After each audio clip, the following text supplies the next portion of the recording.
Experience is one of the most important resources in the entire Minecraft game, so in this video I'm going to be showing you the 3 best and fastest methods to get experience in Minecraft Bedrock.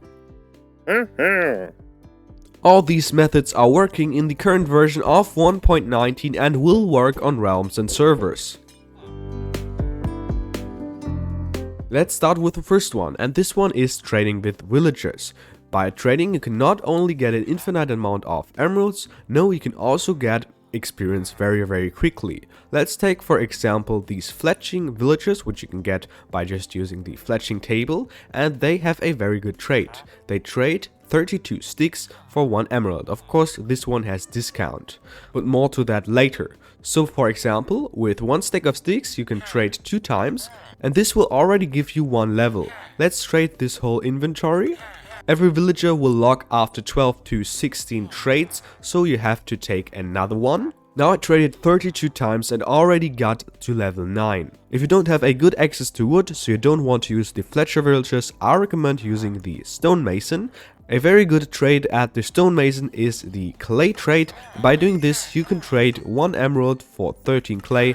If you have found 1 swamp like the one behind me, then you have literally found an infinite source of clay, and you can use this one to trade with villagers and get experience. As you can see now, I have already 12.5 levels by just trading a few times. If you want to get even more XP using trading, I recommend going to the cleric. Then if you traded a few times with him, he will unlock the level 5 master stage, and there you can trade bottles of enchanting for only 3 emeralds. Not only do you get experience by trading with the cleric, no, you can use the bottles of enchanting to get even more experience, and as you can see, they give pretty good amounts. Just by the way, if you find that this tutorial helps you, then please don't forget to subscribe. This would help me very much, and I appreciate all your support. Thanks! Last thing I want to mention, as you saw, some of these villagers had discount at their trades, as you can see here. And how does this work? Well, first you want to make sure that you are on hard mode, otherwise this will not work. And then you want to let a zombie kill your villager by making a contraption like this one. Now, after he died, just take out 1 splash potion of weakness and 1 golden apple, then throw the splash potion at both of these zombies and give the zombie villager the golden apple. The more often you do this, the higher the discount. If you think that your discount is high enough, then you can kill the zombie.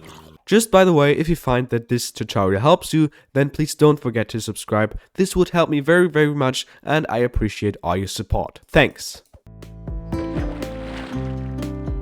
Now the second method I want to show you is a very easy fish farm looking something like this. What you want to do in order to build this is to place down 2 blocks, then you want to place a chest on top of the first block. You want to go ahead and place signs all around. But you want to make sure that you leave open the back side of the chest. There you want to surround this block by a 2-block wall looking something like this, and then you want to waterlock the chest by sneaking and then placing the water inside of the chest, and then place a bucket of cod right behind. Of course, you can use a bucket with any fish that you want. Then you want to go to the block next to the chest. You want to dig down 1, 2, 3 blocks, and you want to dig 4 blocks into this direction, so it looks something like this. Then make sure that you leave open this block, and you want to place a double chest right there. Then you want to connect a hopper to this side of the chest. You want to make sure that you really have connected the hopper towards the chest. As you can see, this is the case. Then you want to place a sign right here. And now you want to place a temporal block with a temporal rail on top. You want to place your minecart with hopper and then simply destroy the block. The minecart with hopper should drop on top of the hopper, and you have the rail in the chest. Now go ahead and place 1, 2 blocks like this above the chest, and then you want to go ahead and place 3 ladders so that you can easily access the collections chest. The final step that you have to do is to place the lava bucket right in this hole, and then you're fully finished with the farm. Of course, if you want to do this, you can expand the storage system. In order to use the farm, first you want to grab a fishing rod. You don't have to have any enchantments on it. I recommend having something like Luck of the Sea or Lure, but this is not necessary at all.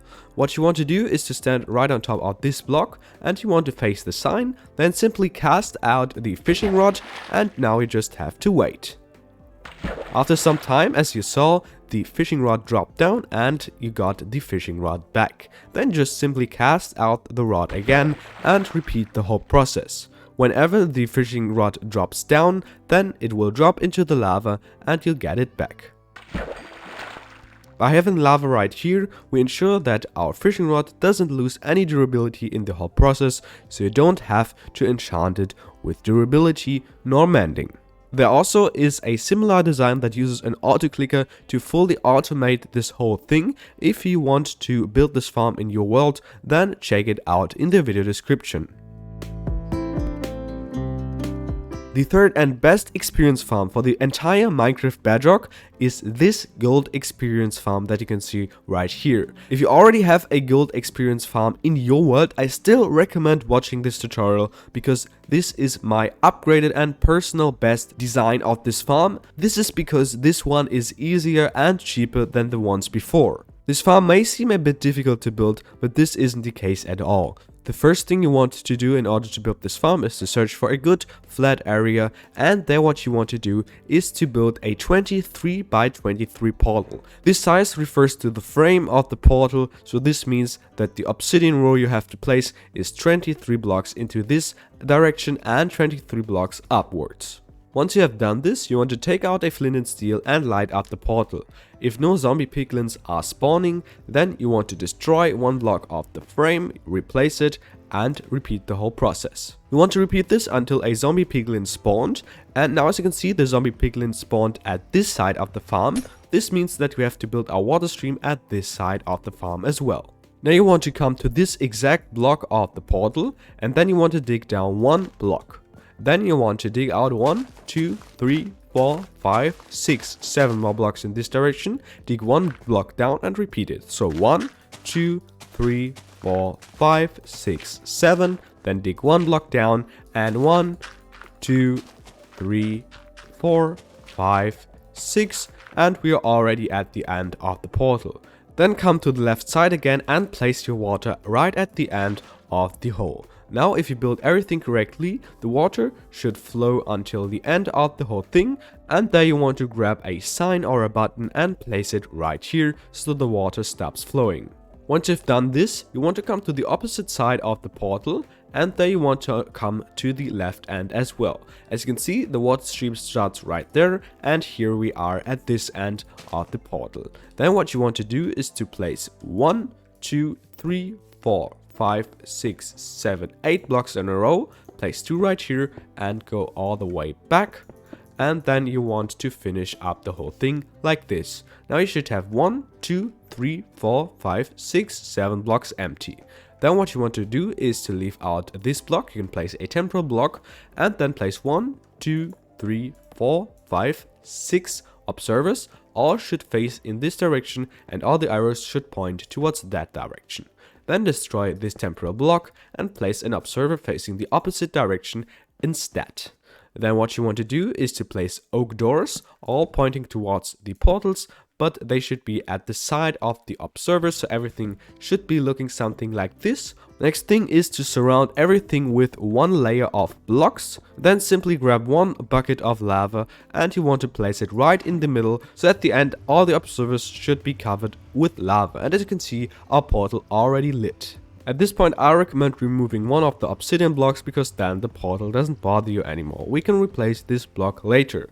Now what you want to do is to count down 1, 2, 3 blocks and place a normal block at the fourth. Then jump in the portal and place a dispenser facing the portal. You want to place one powder snow bucket inside of this dispenser. Next, what you want to do is to place one block right here, and you want to place 2 observers. The first one is instead of this block and should face the dispenser with the arrow. Then the second one should be below this block and should face the opposite direction, and everything should be looking something like this. Then destroy this block, and as you can see, the dispenser gets powered. Then place one block right here, place a sticky piston on top, and place a lever, flick it, and this should start a redstone clock looking something like this.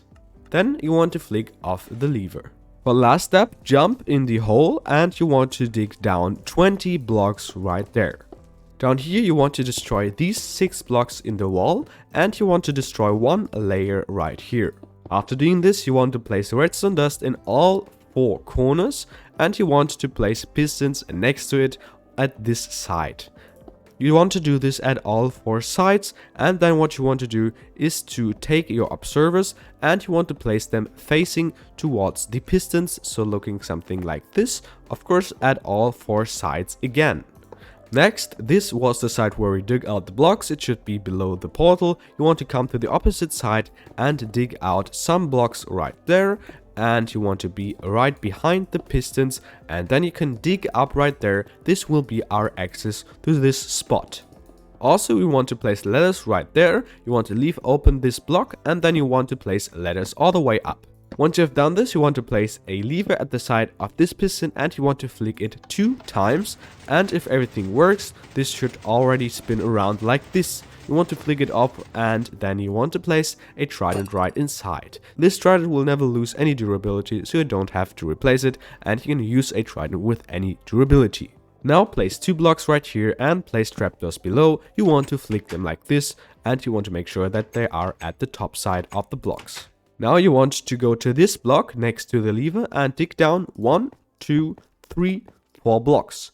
Then what you want to do is to dig out a 3 by 3 room. And this should be looking something like this. At the top you want to place a trapdoor, you want to place 3 ladders below, and now check if you can easily access this spot. You can. And now you want to destroy this block. This should be below the trident killer. You want to place a block right there, so that indicates this block. You want to place a double chest right here, a double chest on top, then place 2 hoppers. You want to place a temporal rail on top of this hopper. You want to place a minecart with hopper on top of the rail, and now you can destroy this rail. Now your storage system is finished. If you want, you can expand this by just placing chests and hoppers below. Now as the last step, what you want to do is to build a wall that is 1 block high all around the water stream, so that zombie piglins can't exit it and can't kill you. If you have done this, congratulations, your farm is finally finished. As you can see, I'm in survivor mode and have no experience levels, and I want to show you how to use the farm. In order to use the farm, you first want to make sure that the trident killer right here is activated. Then you want to make sure that the frame of your portal is finished if you didn't already have done this, and then you can activate the farm by activating this lever right here. As you can see, the portal will start flickering, zombie piglins will start spawning, and you can drop down right here. And you automatically get all the experience levels that are dropped by the killed zombie piglins. Of course, all the loot, if you want to do this, can be accessed at this double chest. And as you can see, even down here we get all the experience levels of the farm. Now I'm interested in your opinion. Which one is the best method for you, or do you have something else that isn't in this list? Also, please subscribe to this channel. This would help me very much, and I hope that you enjoyed this tutorial. Then I hope we see us again in the next video. See ya!